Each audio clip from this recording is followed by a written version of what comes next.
देखिए, अनुराग ठाकुर हो या उन जैसे कई और लोग हो, उनका काम मोदी जी को खुश करने का है, वो करेंगे। साहब मुझे बात बताइए, मैं 30 साल से लगातार वैष्णो देवी जा रहा हूँ, क्या मुझे निमंत्रण चाहिए क्या वहाँ जाने के लिए? राम का निमंत्रण देने का भारतीय जनता पार्टी और आरएसएस के पास कोई हक तो है नहीं। भगवान राम सबके हैं, पॉलिटिकल गेन के लिए नहीं, भगवान के लिए इन्विटेशन नहीं चाहिए होता। कोई भी व्यक्ति इतना बड़ा नहीं जो भगवान के इन्विटेशन के नाम से आगे चले। कांग्रेस के पूर्व अध्यक्ष राहुल गांधी 14 जनवरी से भारत जोड़ो न्याय यात्रा मणिपुर से शुरू करने वाले हैं। करीब 6,700 किलोमीटर दूरी तय करके ये यात्रा 15 राज्यों से होकर मुंबई में समाप्त होगी। अखिल भारतीय कांग्रेस कमेटी के सचिव अभिषेक दत्त ने शिमला में पत्रकार वार्ता कर कहा कि ये यात्रा पिछले 10 सालों के बीजेपी की केंद्र सरकार के अन्याय काल के खिलाफ है। अभिषेक दत्त ने कहा कि भारत का संविधान 4 स्तंभों स्वतंत्रता, समानता, न्याय, भाईचारे पर आधारित है। इसके लिए ही ये यात्रा की जा रही है। मणिपुर में महिला को नग्न घुमाना और हाथरस जैसी जघन्य घटनाओं को नहीं भुला जा सकता। उन्होंने कहा कि ये यात्रा युवाओं, पिछड़े दलितों और महिलाओं के साथ हुए अन्याय के खिलाफ है। जो हमारी प्रेस वार्ता यहाँ रखी गई है, ये भारत जोड़ो न्याय यात्रा जो हमारे नेता श्री राहुल गांधी जी मणिपुर से शुरुआत कर रहे हैं, उस पर रखी गई है। आप सबको याद होगा भारत जोड़ो यात्रा जो राहुल जी ने कड़कती धूप कन्याकुमारी से बर्फीले पहाड़ श्रीनगर तक 4000 किलोमीटर देश में बढ़ती महंगाई, नफरत और बेरोजगारी के खिलाफ करी थी। एक ऐतिहासिक यात्रा जिसके सभी कांग्रेस परिवार के नहीं, वो विपक्षी दल जो कांग्रेस के साथ कई मुद्दों पर दिखाई देते हैं, बहुत सारे एनजीओज, युवा साथी, कई ऐसे लोग जो विभिन्न मुद्दों की आवाज इस देश में उठाते हैं, उन सबको आपने राहुल जी के साथ चलते हुए देखा। भले ही धूप थी, बारिश थी, ठंड थी, श्रीनगर में आखिरी दिन बर्फ भी थी, परंतु राहुल जी की यात्रा रुकी नहीं। उस यात्रा के बाद विश्व की सबसे बड़ी यात्रा राहुल जी निकालने जा रहे हैं, जो 14 जनवरी को मणिपुर से चलेगी और मुंबई तक की यात्रा रहेगी। लगभग 6,713 किलोमीटर की ये यात्रा 15 प्रदेशों से होती हुई 100 डिस्ट्रिक्ट कवर करेगी, 110 लोकसभा और 337 विधानसभाओं से होकर निकलेगी। 66 डेज की ये यात्रा रहेगी और इस यात्रा में मैं तो अपने मीडिया के साथियों को भी निमंत्रण दूंगा कि आप सब लोग भी कोशिश कर ज्वाइन करें और कवर करें। ये न्याय यात्रा क्यों है, ये एक बहुत बड़ा सवाल सबके सामने। अगर हम जस्टिस की, न्याय की बात करेंगे तो उसी पर आधार ये हमारी भारत जोड़ो यात्रा है।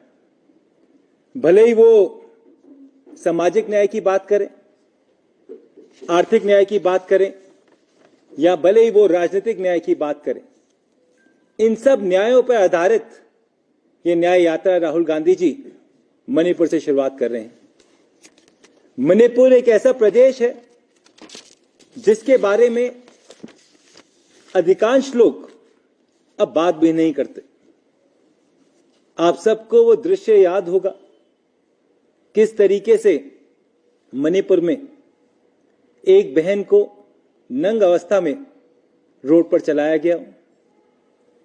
आपको हाथरस का भी एक दृश्य याद होगा, जहां हमारी दलित बेटी को रात को परिवार के बिना, जिसका अंतिम संस्कार इस सरकार ने करा था। भले ही लखीमपुर में जो हमारे किसान भाई के ऊपर गाड़ी चलाने का हादसा हो, हमारे युवा साथियों को अग्निवीर के नाम पे गुमराह करने की बात इस सरकार ने करी हो, या हाल ही में बीएचयू के अंदर जिस तरीके से एक बेटी का गैंग रेप करा गया हो, उन सब आंसुओं के इंसाफ को लेकर ये न्याय यात्रा राहुल गांधी जी चला रहे हैं। युवाओं के लिए है, पिछड़ों के लिए है, हमारे जितने भी ओबीसी वर्ग के लोग हैं, अल्पसंख्यक वर्ग हैं, उन सब की लड़ाई राहुल गांधी जी लड़ते आ रहे हैं और इस न्याय के माध्यम से इसको आगे देश भर में लेके जाएंगे। एक सवाल खड़ा होता है कि पिछले 10 साल में भारतीय जनता पार्टी की सरकार ने क्या करा, किस तरीके से पिछले 10 साल में भारतीय जनता पार्टी के शासन में एक अन्याय काल, मैं शब्द रिपीट कर रहा हूं, अन्याय काल किस तरीके से लोगों ने देखा। मैं कई इश्यूज आपके सामने उनको एड्रेस करना चाहता हूं जिससे आप इस अन्याय काल को रिलेट कर पाएंगे कि कांग्रेस ने इस 10 साल के मोदी राज को अन्याय काल का नाम क्यों दिया है।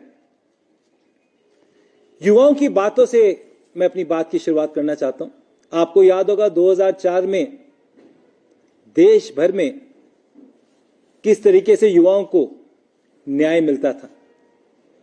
जैसे ही मोदी जी की सरकार आई, उस समय बड़े बड़े प्रचार मोदी जी ने करे और बड़े बड़े होर्डिंग देश भर में लगाए कि अब मिलेगा युवाओं को इंसाफ, 2 करोड़ रोजगार देंगे मोदी जी। आप 2 करोड़ रोजगारों की बात तो छोड़ो, जिन युवाओं साथियों को रोजगार मिलना था आज उनको रोजगार में नहीं मिलता। 45 साल में सबसे ज्यादा बेरोजगारी दर इस समय हमारे देश में है। 3 में से 1 ग्रेजुएट अनएम्प्लॉयड है। महंगाई दूर करेंगे, खूब हुई महंगाई की मार। अब की बार मोदी सरकार 450 वाला सिलेंडर महंगा था, 1000 वाला सिलेंडर सस्ता है। जितनी भी इस देश के अंदर मध्य वर्ग परिवार हैं, गरीब लोग हैं, उनकी सेविंग इस सरकार ने खत्म कर दी है। जिस तरीके से महंगाई के खिलाफ मोदी जी ने आवाज उठाई थी, आज 10 साल के बाद कमर तोड़ महंगाई हमारे देश में है। जो 3 काले कानून, किसान विरोधी काले कानून ये सरकार लेके आई थी, कोविड के समय देश भर के किसान दिल्ली के बाहर बॉर्डर पे बैठे थे। कोई एक व्यक्ति सरकार को उनसे मिलने नहीं गया। लगभग 750 किसान शहीद हुए। देश के अंदर हजारों लोगों पर जिन्होंने किसानों की हित की लड़ाई लड़नी चाहिए, उस पर मुकदमा इस सरकार ने लगवाया।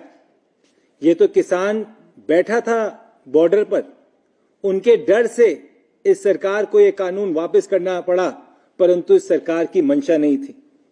देश भर में जिस तरीके से हमारे SC STs पर, हमारे OBCs पर, हमारे जितने भी आदिवासी हैं, इन पे जिस तरीके से नुकसान इनको इस सरकार से हो रहा है, इनके आंकड़े खुद के बताते हैं। ये जो जितने भी आंकड़े हम आपको कोट कर रहे हैं, कांग्रेस पार्टी के आंकड़े नहीं है, ये सारे वो आंकड़े हैं जो केंद्र सरकार से हमने निकाल कर देखे हैं। बेटी बचाओ बेटी पढ़ाओ के वादे लेके सरकार निकली थी और अब तो बीजेपी के नेताओं से इन बेटियों को बचाना पड़ता है। हमारे देश के बड़े बड़े जो प्लेयर्स, सम्मानित प्लेयर्स, खिलाड़ी जब धरने पे बैठते हैं तो उनका मजाक उड़ाया जाता है। जब वो पदक लेके आए थे हमारे देश के लिए, तब तो फोटो खिंचाने सारे बीजेपी के लोग पहुंच गए थे, परंतु जब उन्होंने अपनी हक की बात सामने रखी, अपनी परेशानी सामने रखी, तो बृजभूषण और कुलदीप सेंगर जैसे लोगों को बचाने का काम यह सरकार करती है। आप डेटा चेक कीजिए, जितनी भी महिलाओं की तरफ अत्याचार इस सरकार के समय में बढ़ा है, 1 घंटे में लगभग 51 FIRs क्राइम अगेंस्ट विमेन की इस देश में फाइल होती हैं। ये 10 साल का इस सरकार का सच हम आपके सामने लेकर आ रहे हैं। WHO ने एक डेटा रिलीज करा, बहुत इंटरेस्टिंग डेटा वो था। उस डेटा ने यह कहा कि 47 लाख लोगों की मृत्यु हमारे देश में कोविड के समय हुई और विश्व में हर 3 में से 1 मृत्यु भारत देश में हुई, परंतु इस सरकार ने आज तक उन आंकड़ों को लोगों के सामने नहीं करा। इसी को लेकर, एक आम व्यक्ति की आवाज को लेकर और इन सब के न्याय को लेकर राहुल गांधी जी एक यात्रा निकाल रहे हैं और यह यात्रा केवल कांग्रेस तक सीमित नहीं है, कोई पॉलिटिकल यात्रा नहीं है। मैं खुद भारत जोड़ो यात्रा में लगभग 700 किलोमीटर चला था। हर एक वर्ग के लोग आके राहुल जी से बात करते हैं, सुनते हैं। ये मन की बात वाली यात्रा नहीं है, ये जन की बात की यात्रा है। अलग अलग लोग, अलग अलग वर्ग से आए हुए लोग, भले ही सफाई सैनिक हो, पुराने अधिकारी हो, टीचर्स हो, स्टूडेंट्स हो, कोई कल्चर। कांग्रेस का क्या स्टैंड है इसको लेकर? मुझे लगता है कल हमारी पार्टी ने हमारा ऑफिशियल स्टैंड आपके सामने रखा है एक ऑफिशियल स्टैंड मुझे विश्वास है कि आप सबको कल एआईसीसी की तरफ से मिल गया होगा और वही हमारा स्टैंड है उसके अंदर।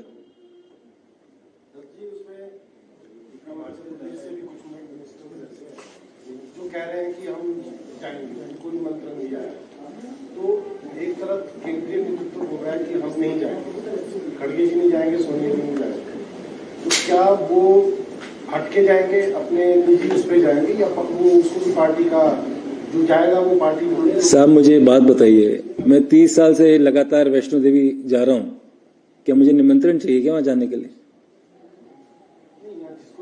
नहीं, आप पहले बताइए ना, राम का निमंत्रण देने का भारतीय जनता पार्टी और आरएसएस के पास कोई हक तो है नहीं, और ये तो है नहीं कि बीजेपी आरएसएस के लोग बुलाएंगे मंदिर में हम तभी जाएंगे।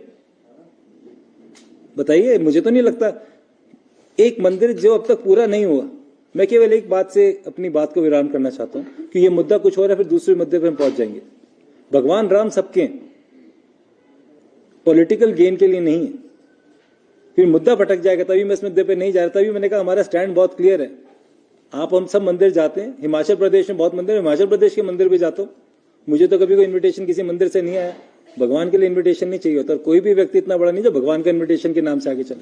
लेकिन वहीं अनुराग ठाकुर ने साफ तौर पे कहा है कि सनातन धर्म के लिए भी जो है कांग्रेस के जो साथ जो लोग थे उन्होंने भी उस समय भी विरोध किया, तो ये विरोधी पार्टी है। देखिए, अनुराग ठाकुर हो या उन जैसे कई और लोग हो, उनका काम मोदी जी को खुश करने का है, वो करेंगे। लाइफ टाइम्स टीवी के लिए शिमला से सोनी की रिपोर्ट। त्योहार की इस सुहानी सीजन में गोयल मोटर्स नेटवर्क की सोलन और शिमला स्थित नेक्सा शोरूम में पाई इंडिया की सबसे पसंदीदा गाड़ियों पर खास ऑफर। इग्निस, बिलेनो, फ्रॉन्स, जिम्नी और ग्रैंड विटारा जैसी शानदार गाड़ियों को खरीदने का साल का सबसे बेहतर वक्त। नेक्सा का खास ब्लैक एडिशन उपलब्ध है। सभी तरह की गाड़ियों से एक्सचेंज और अपग्रेड ऑफर भी। तो देर किस बात की, आज ही सोलन या शिमला में गोयल मोटर्स के नेक्सा शोरूम में पधारे और पाए कार खरीदारी का एक कभी ना भूलने वाला सुखद अनुभव।